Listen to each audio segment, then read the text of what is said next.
ছোটবেলা থেকে অনেকেরই ইচ্ছে থাকে এমন একটা সাদা নরম তুলতুলে বিড়াল যাকে কোলে নিয়ে আদর করা যাবে ঘন্টার পর ঘন্টা। সেই বিড়ালের এক চোখ যদি হয় অ্যাম্বার আর আরেক চোখ যদি নীল হয় তাহলে তো তাকে থাকতেই ইচ্ছে করবে। তুরস্কের ভ্যান প্রদেশে এমনই এক বিশেষ প্রজাতির বিড়ালের দেখা পাওয়া যায়।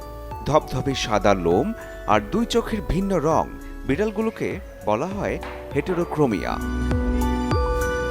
এই চোখের বৈচিত্র্যই তাদের আলাদা করেছে পৃথিবীর অন্য সব বিড়াল থেকে। ভ্যান অঞ্চলের একটি গবেষণা কেন্দ্রে এই বিরল সৌন্দর্যকে টিকিয়ে রাখার কাজ চলছে অনেক বছর ধরে।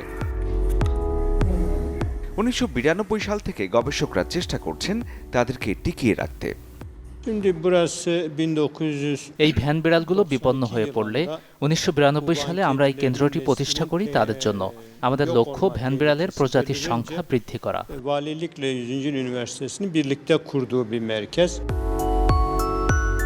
তবে এই জায়গাটা শুধু গবেষণার জন্য নয়, এখানটায় বেড়াতে আসা যায়, দেখা যায়, এমনকি বিড়ালগুলোকে আদরও করা যায়। অনেকের কাছে এটাও সময় কাটানোর উপলক্ষ। অতিথিরা চাইলে ভেতরে যেতে পারেন, আবার তাদের সাথে মিশতেও পারেন, আদরও করতে পারেন এবং তাদের সাথে খুব ভালো সময় কাটে সবার। দুই চোখের দুই রং যেন একসাথে দুইটা গল্প বলছে।